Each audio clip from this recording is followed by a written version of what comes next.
Hi, my friends. Today I want to present you a new story. Enjoy watching it. You don't expect your life to collapse on a Tuesday. I was refilling Bim's water bowl when the knock came. 3 deliberate raps that cracked the stillness of the house like glass under pressure. Cosmo and Nia, my parrots, went silent on their perch. Bim gave a low growl and trotted to the door, tail stiff. I glanced at the clock. 3:04 p.m. Nothing about that moment screamed catastrophe, until I opened the door. 2 officers stood there. One tall, angular, with a clipboard tucked beneath his arm. The other, broader, with the weary look of someone who'd seen too much and trusted too little. Cecilia Hampton? The taller one asked. Yes. We've received a tip about possession of prohibited psychotropic substances at this address. My heart thudded. Excuse me. We'd like to come inside. I should have asked for a warrant. I should have said no. But I wasn't guilty, and guilt doesn't plan for betrayal. I stepped aside. Okay. They moved like they already knew the floor plan.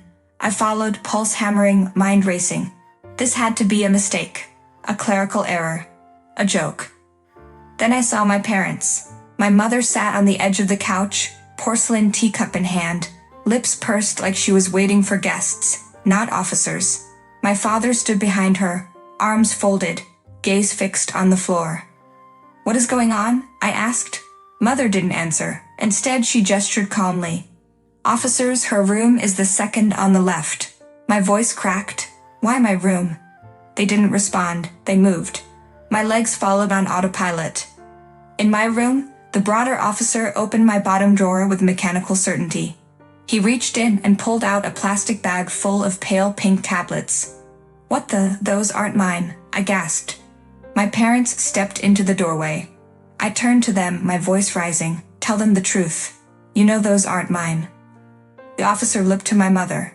Have you seen her with this plastic bag before? Her reply was soft. We have, she's been distant. We thought it was stress. I didn't feel my knees buckle, but I hit the floor anyway. My sister, the golden child, Margaret, stood at the top of the stairs, smiling. The walls were cinder block. The bench too narrow to lie on. The silence wasn't peaceful. It throbbed.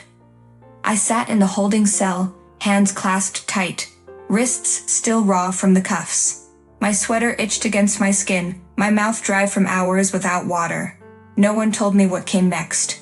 Bim was probably pacing. My parrots, were they even fed? The thought sliced through the fog in my head. She's just withdrawn lately, my father had said. I replayed it again and again, as if repetition might make it make sense. Then the click came, quiet, sharp. A memory I hadn't reached for, but there it was, the tiny camera hidden behind the bookshelf in my room. I'd set it up months ago to watch Cosmo and Nia during the day. It recorded everything. I jumped up. Guard. I need to speak to a lawyer, now. An hour later, Leah Park entered the visitor room with the click of heels and an air of cold fire. She was sharp-eyed, unsmiling, a storm in a navy blue suit. I'm Leah, public defender. You requested urgent counsel? Yes, I breathed. I think I have evidence. There's a hidden camera in my room. I never told anyone. It was only for my parrots. But if it was running, she didn't blink. Where is it? Behind the bookshelf. There's a red children's book. Inside, it holds the SD card. Password? No password, no cloud, just a card. Please, I think it caught my sister. Leah nodded, already scribbling. And what's your sister's name? Margaret Hampton. She paused. The one who made the initial call. I nodded slowly. She planted it. I know it. Leah's face was unreadable, but her voice was calm steel. Then let's make sure we know it legally. When she left, I curled against the bench, arms around my knees. My heart was a drum. I didn't sleep. I couldn't, not until someone else finally saw what they did to me. 3 days later, I was led into a cold, gray meeting room inside the precinct. A long metal table. 1 chair for me, 3 across from it. Leah stood by my side like a fortress, papers in hand and fire in her gaze. Across the table, my parents looking pale but composed. Margaret, perfectly made up, feigning wide-eyed innocence. My stomach twisted. Cecilia, My mother said stiffly. We're only here to help you, if you admit. Leah cut her off. We're not here for manipulation. We're here for truth. The detective entered, dropped a USB onto the table. Footage retrieved from a hidden camera. Margot stiffened. The screen came alive. There it was, grainy but clear. Margot, entering my room alone, pulling a pouch from her pocket, shoves it into the bottom drawer. She even smirked before walking out. Silence fell like a guillotine. No, Margot whispered. That's fake. She edited that. It's time-stamped. No edits, the detective replied, jaw clenched. My father's lips parted. There must be some misunderstanding. Leah stood slowly. No misunderstanding. Only lies. And here's the criminal complaint we're filing for perjury and possession with intent to incriminate. My mother turned to Margot. Tell me you didn't. But Margot said nothing. Her face had crumbled. Mask gone. Just raw fear and hatred underneath. I didn't speak. I couldn't. My voice would have cracked, and I wouldn't give them the satisfaction. Leah turned to me. You're cleared. Charges dropped. You'll be released today. Margot lunged from her seat. You don't deserve anything. You've always. 2 officers entered.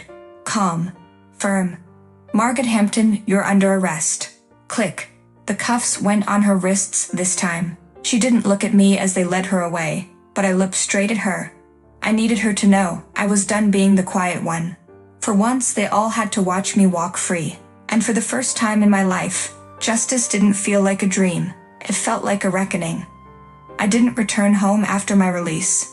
I went to Gran's, her arms wrapped around me before I stepped off the porch. I knew, she whispered, trembling. I knew they'd turn on you. We sat in her sunlit kitchen. The smell of her cinnamon tea lingered. I hadn't realized how hollow my chest felt until I breathed that in. Gran pushed a sealed envelope toward me. My name, in her elegant handwriting.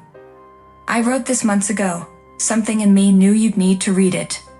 I opened it slowly. Her letter was filled with sorrow, pride, and love. A kind of love I never tasted from my own parents. Then I reached the final paragraph and my breath caught. When I'm gone, the house, my savings, and the land, everything, is yours. Because you never asked me for anything but time. That's what love looks like. You deserve peace, Cecilia. I looked up, voice hoarse. Gran. I changed the will after the last family dinner, she said softly. Margot mocked you the entire night, and your parents laughed along her. I saw it.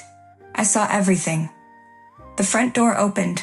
My parents walked in, uninvited. Mother. My father began, voice tense. We heard about the will.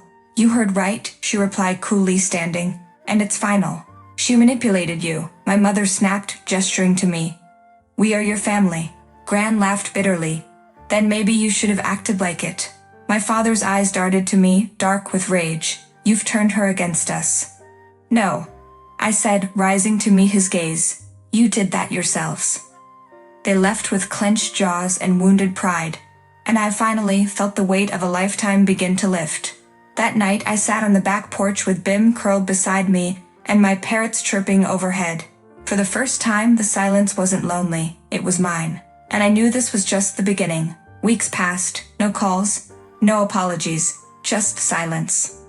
At first, it was deafening. I'd wake in the night, expecting the chaos to claw its way back, but it never did. Instead, mornings began with Bim's soft snoring at my feet, the parrot's bright songs filling the air, and Gran's laughter echoing through the halls. Peace wasn't loud, it was still. One morning, Gran found me in the garden, kneeling among her lavender bushes. You've stopped looking over your shoulder, she said. I finally believe it's over, I replied. The war? The proving. I don't owe them anything anymore. Gran handed me an envelope, official court documents. Margot had been sentenced, 20 months in jail, probation after. The system, for once, had listened. Later that evening, I stood at the edge of the property, looking toward the city lights. Somewhere in that mess of streets and shadows were my parents, grappling with disgrace, facing the daughter they betrayed from a distance they could never cross again. Gran came beside me. Will you ever speak to them? I shook my head. They chose silence when it mattered. Now I choose silence to heal. She nodded, and healing, she said, is the finest form of revenge. We stood quietly side by side, and for the first time in my life, silence didn't mean abandonment. It meant freedom. Friends, what do you think of this story? Write your opinion in the comments. Would you like more stories? Don't forget to subscribe and hit the bell button so you don't miss any videos. See you tomorrow.